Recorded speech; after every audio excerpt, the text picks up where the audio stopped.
Time dropped me on a busy shore of the eastern Mediterranean. The air was hot, salty, dense, with voices in different languages. Ships entered and left the harbors with almost perfect regularity. This was a world that worked, a world connected by trade, diplomacy, and power. It was the end of the Bronze Age, just before everything broke. Around 1200 years before Christ, great civilizations ruled these lands. Mycenae in the Greek world, the mighty Hittite Empire in Anatolia, New Kingdom Egypt, strong and confident, walled cities, powerful kings, organized armies. Nothing here looked fragile. Bronze held everything up. A well-forged bronze shield was worth more than an entire house. To make it, you needed copper and tin coming from absurdly distant places, Cornwall in the British Isles, or Central Asia. Long routes, complex alliances, mutual trust.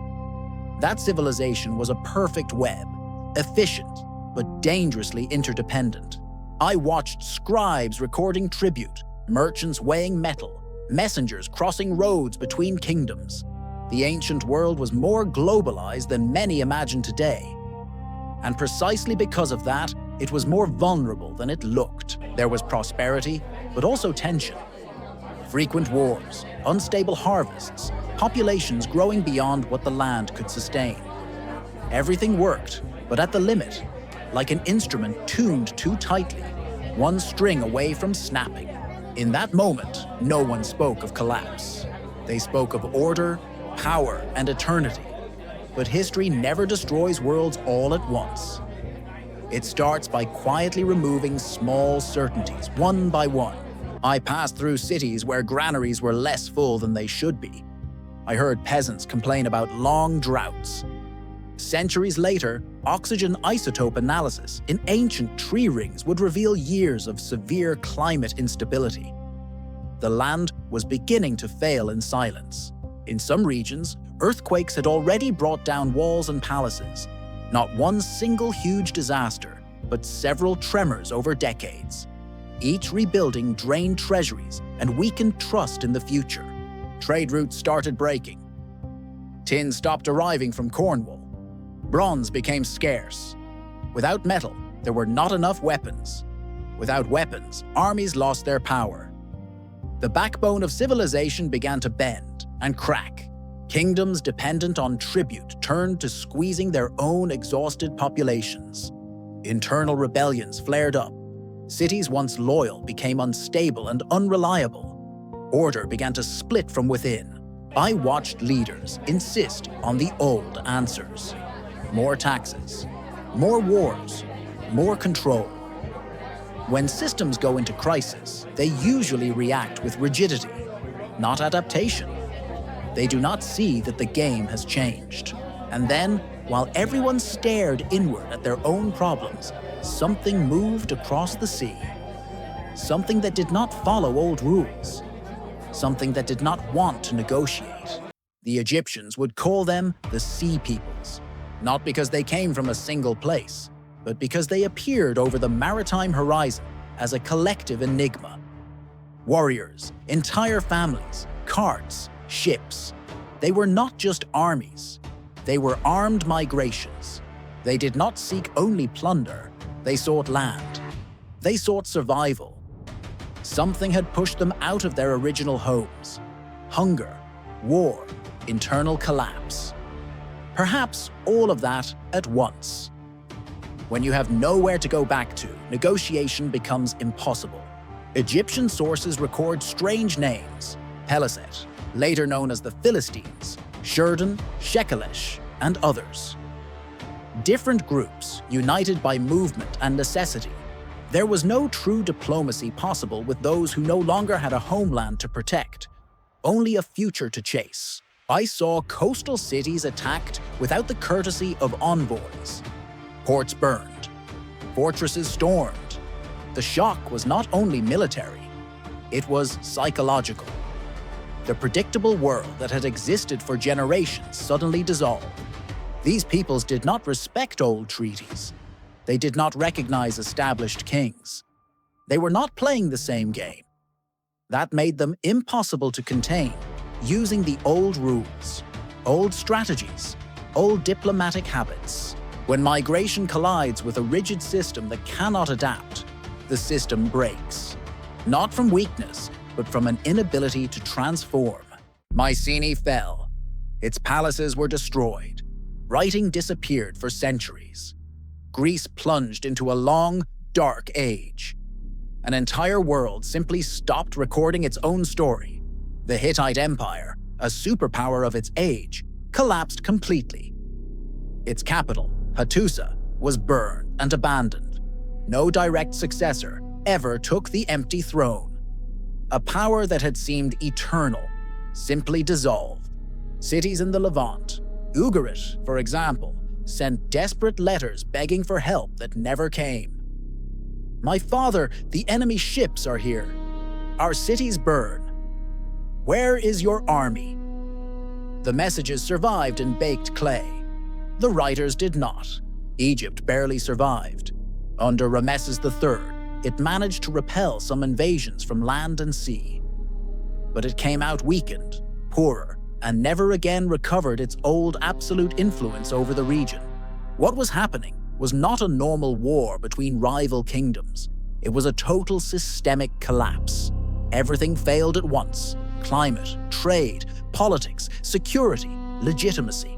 I walked among fresh ruins, smelling smoke that had not yet cooled, feeling something painfully familiar. It was not the end of a kingdom. It was the end of an entire world.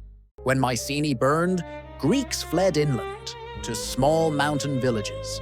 Cities that had once been rivals now fought over each spring, each patch of arable land. Refugees pressed on local resources. Conflict followed them. Collapse spread in waves. Without trade, without writing, without central structures to collect taxes or organize defenses, life became local, fragmented, and violent. Accumulated knowledge in metallurgy, architecture, administration vanished quickly as experts died or scattered. I saw arts disappear. The technique for making clear glass vanished for centuries.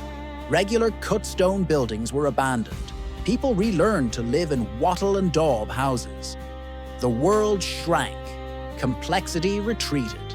There was no single culprit, no single decisive event that explains everything. It was the sum of interlinked failures, a system so complex that when its foundations began to crumble, everything gave way together. Civilizations do not fall because they are weak. They fall because they are too complex to survive when their foundations fail at the same time. The Bronze Age ended there, not with a formal proclamation, but with silence. For centuries, little was written, little was remembered. History entered a dark interval. Greece would produce no readable writing for about 300 years. 300 years without records. Not because nothing happened, but because no one could still record it. People survived. Communities persisted. But the earlier world was dead. Collective memory had been amputated. I watched generations grow up without knowing they lived on top of ruins of forgotten empires. For them, this had always been the world. Small, local, unstable. Iron would slowly begin to spread, changing everything again. A new world would be born from the ashes of the old. But the transition was long, painful, and violent. Nothing replaces a lost world without leaving deep scars. The silence of the Bronze Age collapse would echo for centuries in the form of myths, legends, and fragmented memories. I have seen this pattern repeat countless times across my millennia of wandering. Collapse is not an exception. It is a pattern. Complex systems always believe they are eternal. I saw it with Roman empires, with Islamic caliphates, with Mongol Khanates. Always the same line: we will never fall. Our order is divine. They ignore signals. They punish adaptation. They reinforce structures that no longer work. When a Hittite king saw trade routes fail, he did not think of diversifying. He thought of conquest. When an Egyptian king saw refugees arrive, he did not think of integration. He thought of expulsion. When the shock finally comes, invasion, drought, rebellion, it feels sudden. But it has been prepared by decades of denial. The structures were already cracking. No one wanted to see the fractures. I have heard the same speech hundreds of times. Those who came before were right. Our way is the only way that works. Rigidity disguised as wisdom. Fear disguised as tradition. Humanity does not learn from collapse. It only records it. When it has the means to write. And when it cannot record, the error repeats itself, quietly, in cycles. There, among the ruins of the Bronze Age, I began to understand that every generation believes it might be the last. And every generation is a little bit right. Yet I saw something essential among the ruins. The world did not end. It just changed shape. Death was not total. It was transformation, painfully carried out. Philistine peoples would establish kingdoms on the coast. Greeks would slowly rebuild their city-states. Iron would replace bronze. The world would go on, smaller, more fragmented, carrying scars that no one could fully erase. History is built on rubble. It always was. It always will be. The collapse of the Bronze Age was not the end of humanity. It was a warning that continues to be ignored by each new generation that believes it is the exception. I moved on, carrying with me one more lost world that few remember, but that quietly shaped everything that came after. If you want to keep traveling with me through moments that shaped humanity, and through worlds that fell but never truly disappeared, leave your like, subscribe to the channel, and turn on notifications. Time erases many things, but as long as someone watches, as long as someone bears witness, they never vanish completely. See you in the next episode.